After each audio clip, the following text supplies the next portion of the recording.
Electric vehicles are the superheroes of this era and the upcoming eras as well, and no one would disagree with this fact. But do you know that China's leading the EV industry in such a way that no other country can touch their growth? Do you want to know why China's winning the electric vehicle industry? Well, this video is all the answer, so stay with us till the end. There is a huge cemetery just outside one of the major cities in China. However, it's for electric cars, not humans. Although they are no longer in operation, these cars were once the hottest thing around. A vehicle similar to the Chengdeng Indo was highly anticipated in 2015. It was not very fast and only covered around 120 miles on a single charge, but it was well liked anyway. China's car exports were negligible in comparison to those of other large nations such as the US or India back then. However, after that, things changed. China accelerated the use of EVs while the rest of the world took its time. They surpassed both the US and India in the production and sale of electric vehicles, and they're about to surpass Japan and Germany as well. The Chengdeng Indo is becoming obsolete, much like an old iPod, even if it still functions. Chinese drivers now have a wide range of options. The BYD Han is a vehicle similar to a Tesla but far less expensive, or the Wuling Bingo, which is equipped with a bed.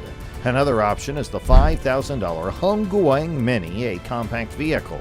And if finances are no object, there is the Hongqi L5, an ultra-luxurious vehicle that's adored by Xi Jinping and other senior Chinese officials. Big names, right? Well, we got plenty more to come, so don't forget to like and subscribe to our channel. China's largest city looked very different in April 2000.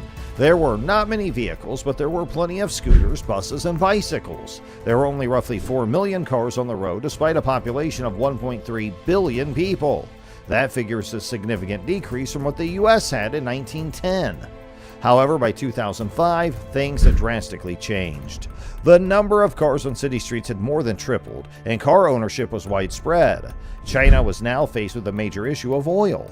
The simple math on this is that although China produces only approximately 1.5% of the world's oil, it consumes roughly 13% of it. Thus, a large portion of its oil imports come from the Middle East. This indicates that the majority of China's oil imports come from a limited number of nations, and the US Navy plays a major role in securing these shipping lanes. It's an awkward circumstance. Furthermore, pollution's another problem. Hawaii has fewer residents than China, where pollution claims more lives annually. There is more than 4,000 fatalities every day. Although China has achieved strides in many areas, the weaker segments of society are sometimes the ones that bear the brunt of the environmental expenses. Put simply, decisions about the construction of massive dams, coal plants, and nickel mines are frequently made in China without much input from the local populace. In contrast, large affluent coastal cities with high population densities typically have higher levels of air pollution. Approximately 38% of Chinese citizens reside in areas where the level of air pollution is so low that it is deemed unhealthy by American standards. The issue of air pollution has become so significant that it has been the focus of some of China's biggest rallies. However, Beijing discovered that automobiles were responsible for about 1/3 of its smog. EVs would still produce less pollution than conventional automobiles, even if 100% of the electricity was generated by coal. For some time, China has been pressuring Japanese and German automakers to cooperate with Chinese businesses in an attempt to overtake them. Rather than pilfering their concepts, Chinese engineers began to rely on them. China eventually saw it couldn't prevail in that manner, because major automakers like Mercedes and Toyota were too accustomed to operating traditionally. It decided to attempt a novel strategy in which a late start would be advantageous. EVs are more appropriate for China's corporate culture than conventional cars. A small amount of highly trained and costly labor is required in the production of conventional autos. Although many more workers are required to produce EVs, they don't need to be as competent or expensive to hire. Most electric automobiles consist of large batteries surrounded by various components. Like anything else that's produced in large quantities, batteries get cheaper the more are produced. Preserving these businesses until they begin to turn a profit was a challenging part. China's response to the 2008 financial crisis was simple: purchase a large number of electric buses and taxis to help its cities. Shenzhen had more than 1,200 electric buses in 2014. 3 years later, the city's 17,000 buses were fully electric. Massive government subsidies and billions of dollars were spent to lower the cost of EVs, fueling this quick change. Previously, purchasers could save as much as $16,000 when buying an EV. Surprisingly, however, subsidies were not the main factor for people to purchase electric vehicles. A 2016 survey found that 52% of participants purchased an EV primarily for the unique license plate that came with it. Obtaining a license plate for a conventional car can be difficult in many Chinese cities. You may need to bid a significant amount of money at an auction or enter a lottery.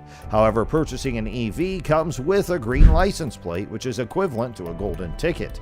Every day of the week, driving is permitted, and occasionally parking is also free. These regulations were effective, almost excessively effective.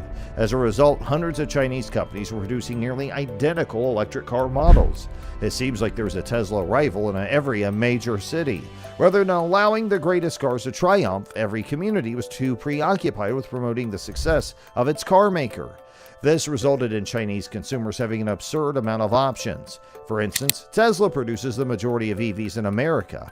However, in just 1 year, 107 new models were released in China. They range from incredibly affordable mini EVs to vehicles that allow you to easily replace the battery rather than waiting for it to charge.